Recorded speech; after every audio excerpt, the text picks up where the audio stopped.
Today we're going to be making this giant epic cannon from my newest favorite anime, Kaiju No. 8. I have been obsessed with this anime, and especially with Captain Mina Ashiro.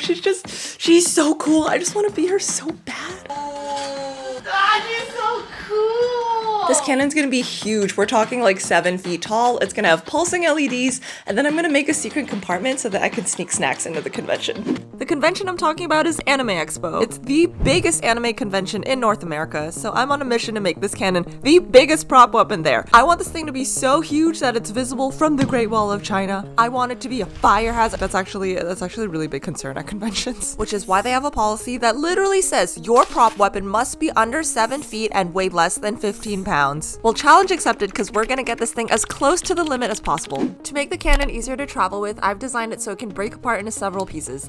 This 7-foot cannon is gonna fit into just 1 suitcase and 1 bag. The first thing we need is 2 interlocking EVA foam tubes for the cannon base, so let's get to it.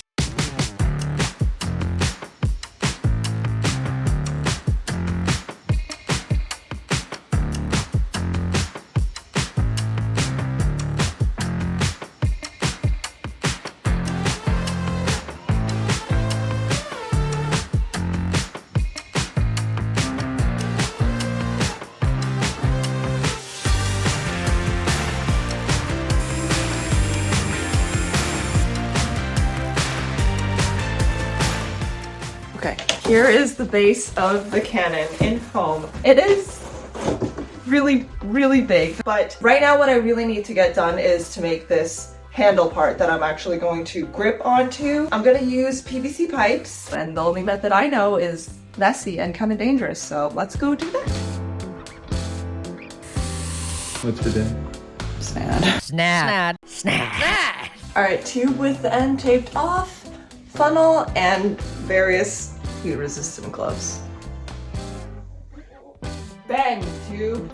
Oh, the me from 3 weeks ago was so young and naive because the pipe did not, in fact, want to bend. This is a pretty common way to form PVC pipe, so my best guess is that the pipe I used was a little too thick. I could feel the sand cooling down and I panicked, okay? So I took a heat gun to it and that kinda helped until I took the sand out thinking it wasn't doing anything, but it was definitely doing something. Without the sand, nothing was supporting the PVC on the inside, so the heat just melted the plastic and caused these really ugly kinks. Instead, I'm gonna use tried and true pipe connectors. Originally, I didn't want to use these because it creates a very visible joint, but looking back on it, I actually think it adds to that industrial look, so I'm gonna say that's a feature and not a bug. To make the magazine part of the cannon, I made this, which is a little prototype out of foam core. It helped me get all the angles and the dimensions, and then, like a cooking show, I have pre-chopped some things for you.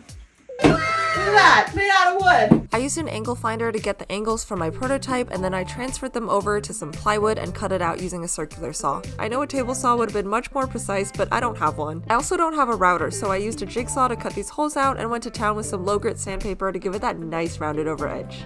This box is so much harder to make than I ever anticipated. This is like the box from hell that came to destroy me because it was so much math and so many angles to calculate and so little margin for error and basically like all the things I'm not very good at, but it's a beauty. Honestly, it just looks like a really fancy birdhouse, but cool. And then we're gonna have this really cool like bottle looking canister. It's like a canister that's gonna go up here with a couple of supports to hold it up, and then it'll look like the cartridges are coming out of here. Can you tell I don't know how guns or weapons work? But it's gonna look cool, so that's all that matters. Short tangent here because I promised 2 LEDs, so we had to figure out where the electronics would go. How many lights do we need? Where would the buttons go? How do we change a battery? I don't know yet, but Danny got this test strip to work, so far so good. We're gonna figure it out as we go. Okay, back to the canister. You wanna see the most big brain way to make a bottle with foam, 2 styrofoam balls, and a tube? Watch this. Like that. A little bit of glue. Tube goes on. Same thing on the other side. Ta-da! Isn't that magical? This goes like, yeah! Oh my god! And then the handle goes like here, and then like, ah! Wait, that's so cool. And then this part goes like that, and then, okay, well, Moving on. If you were on the internet in the 2000s, you might remember that there was a dark time where for some reason everyone was trying to print their face on a block of wood. I still don't know why this was so popular, but I do remember this super easy image transfer technique. To start, I designed these warning labels in Adobe Illustrator, and then I printed them on a LaserJet printer in reverse, very important. Then I painted on some matte medium and smoothed my image on top. A few minutes later, I came back with some water and buffed the paper away like I was exfoliating my face. Just giving our work a spa day. It deserves it. It's been working hard. The cool thing about this is that the more you buff away, the more ink comes off and the more distressed it looks. I made two versions and I really like both, but for now I'm gonna spray them with some clear coat and then set them aside to dry. Yep. Ta-da! Whoa, it's huge. Oh my god. Powerful!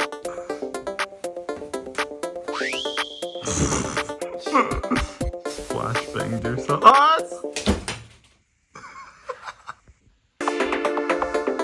It still looks cool, right? it looks so cool. Oh, this is such a big project.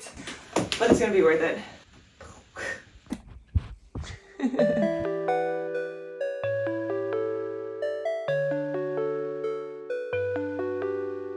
Ah, you're drooling on me.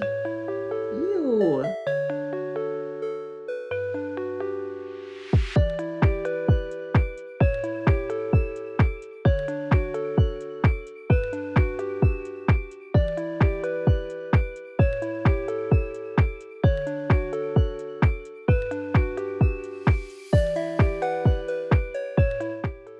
Okay, I'm gonna try to add some fake screws to really sell that metal look. So I'm gonna heat up the foam and then take any small round object, press it in, and then do the same with the screwdriver.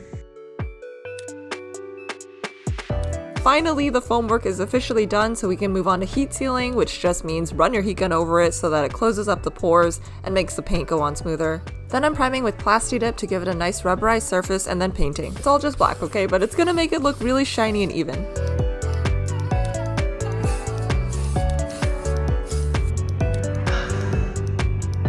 Don't be like me. Prime your pieces. Let's try that again.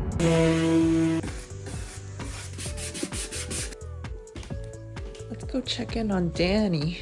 Do you like my socks? That's so many wires! Time to test our bomb. Don't say that. Let's see. Hey. Oh, look at the animation! Second button. They both work! Oh my god!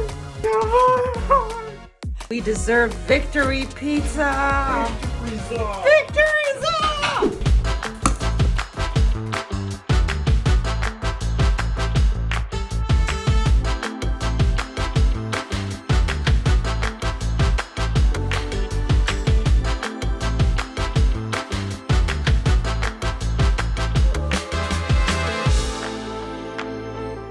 The time now is 12:30 a.m. and we're finally getting ready to head over to the hotel for the convention tomorrow.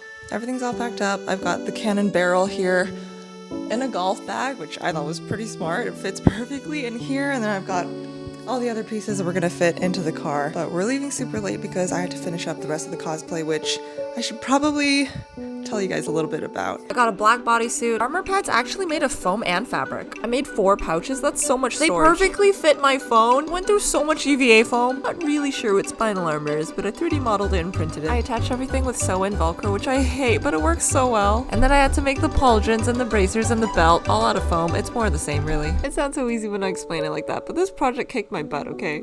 And the next time we see you guys will be at the hotel.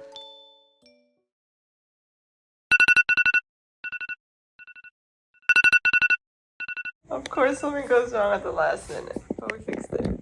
Why are you so angry?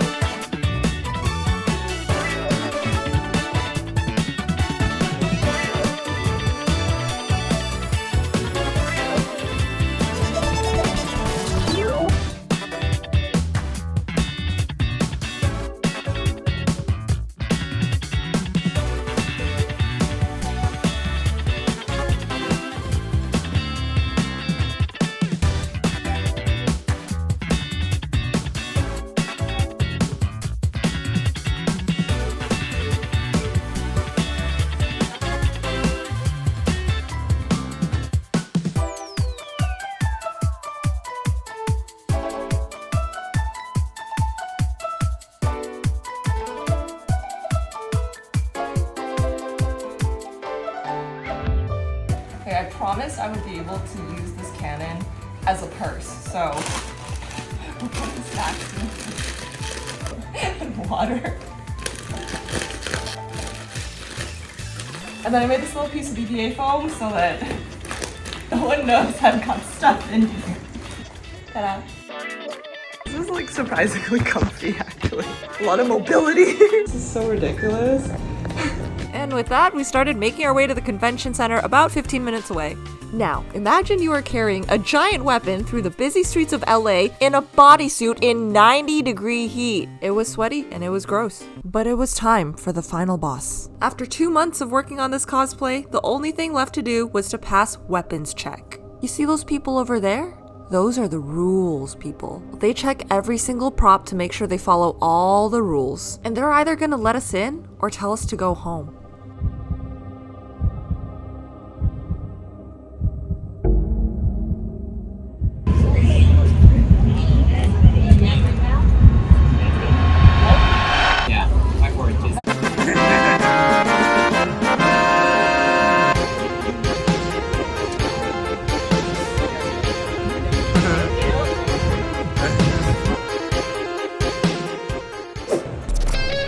After all that hard work, we finally made it inside. Anime Expo is always my favorite event of the year, but this year was really special because I got to meet so many of you guys. Everyone I met was so kind and creative, and also funny. My cheeks were so tired that night from laughing so much. It was a really memorable experience and just reminded me why I started my channel in the first place. To bring together a bunch of nerds who just love anime, games, and making. Okay, I'm done yapping. Now let's enjoy some overly epic beauty shots.